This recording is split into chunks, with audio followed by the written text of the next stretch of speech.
दोस्तों पता है कांग्रेस वालों को जब सरकार को टारगेट करने के लिए कुछ नहीं मिलता ना तो वो कुछ ऐसी चीजों का सहारा लेने लग जाते हैं। जरा ये वीडियो देखिए। Notice that the two leaders, Albo and Modi, they're close. Hand in hand, like two best friends in the schoolyard, Modi and Albanese inseparable. They couldn't keep their hands off each other. Let's have a hug. Another hug. Come here. Give me those hands. Those lovely hands. Let's hold those hands up to the sky. तो हुआ ये है कि Australia के channel 10 पर एक comedy show आता है द चीप सीट्स। इस शो में अलग अलग दिनों पर दुनिया के कई बड़े नेताओं पर हल्का फुल्का सटायर किया जाता है। हाल ही में पीएम मोदी की ऑस्ट्रेलिया विजिट को लेकर के भी इसी तरह का एक लाइट सटायर दिखाया गया। बस फिर क्या था, कांग्रेस के नेता अपने अपने राजनीतिक हथियार लेकर के मैदान में उतर पड़े।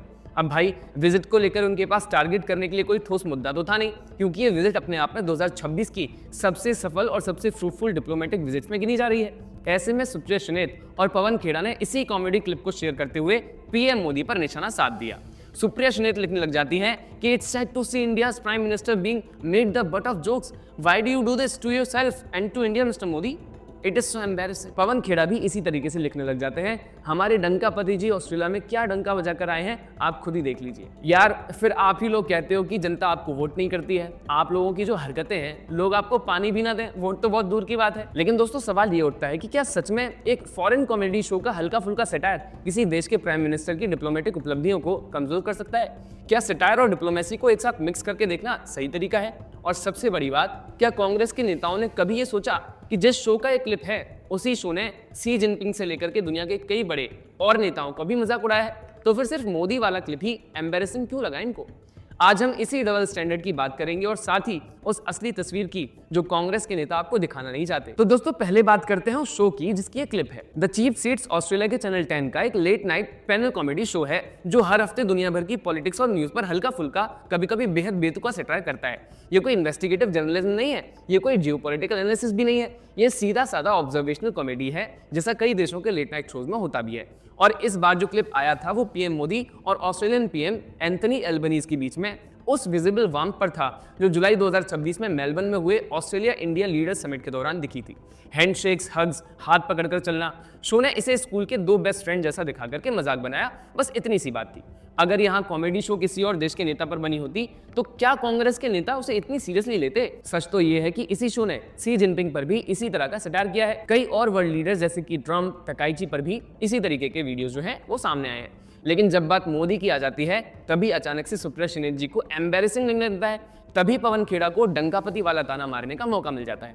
अब यहाँ पर असली सवाल आता है कि जिस विजिट को लेकर के इतना बवाल मचाया जा रहा है, क्या उस विजिट में असल में हुआ क्या था? 8 से 10 जुलाई 2026 के बीच पीएम मोदी की ऑस्ट्रेलिया विजिट के दौरान ऑस्ट्रेलियन पीएम एल्बनीज ने खुद पीएम मोदी को अपना फ्रेंड बताया था और कहा कि India Australia relationship never been more consequential. और सिर्फ बयानबाजी नहीं है, ठोस नतीजे भी सामने आए।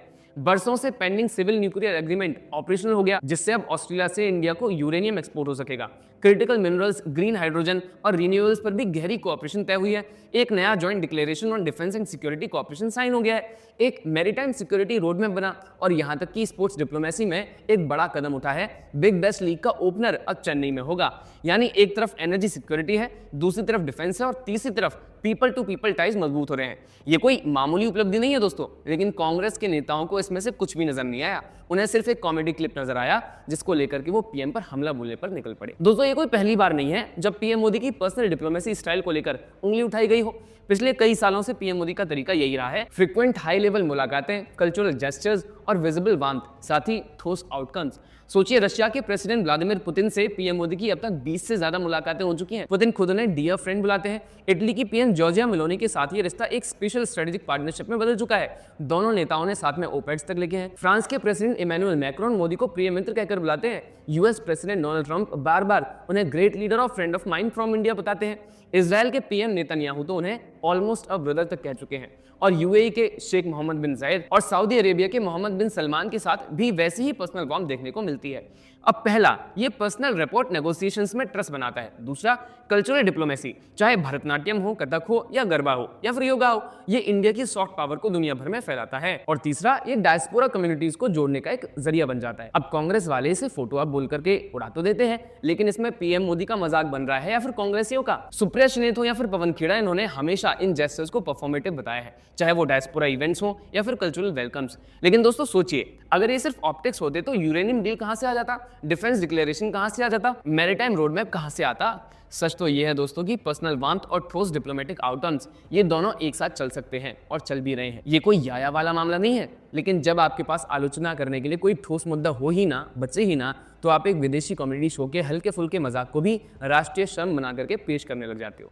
दोस्तों ये लोकतंत्र है और सरकार की आलोचना होना, सवाल उठना ये बिल्कुल जायज़ है, लेकिन आलोचना का मतलब ये नहीं होता कि आप एक कॉमेडी क्लिप को डिप्लोमेटिक असफलता बना दें, जबकि असल में उसी विजिट से देश के लिए यूरेनियम, डिफेंस और स्ट्रेटेजिक पार्टनरशिप जैसे ठोस फायदे निकल करके आए हैं। जब आपके पास सरकार को घेरने के लिए ठोस मुद्दे नहीं होते ना, तो आप मीम्स और जोक्स का सहारा लेते हो, और यही फर्क होता है उस विपक्ष में जो नीतियों पर सवाल उठाता है और उस विपक्ष में जो सिर्फ शोर मचाता है। जनता ये सब कुछ देख रही है दोस्तों, और जनता यही तय करेगी कि असली मुद्दे कौन उठाता है और कौन सिर्फ कॉमेडी क्लिप्स पर राजनीति करता है। अब इस पर आपके क्या विचार हैं, हमें कमेंट्स में जरूर बताइएगा। मिलते हैं अगले वीडियो में। नमस्कार।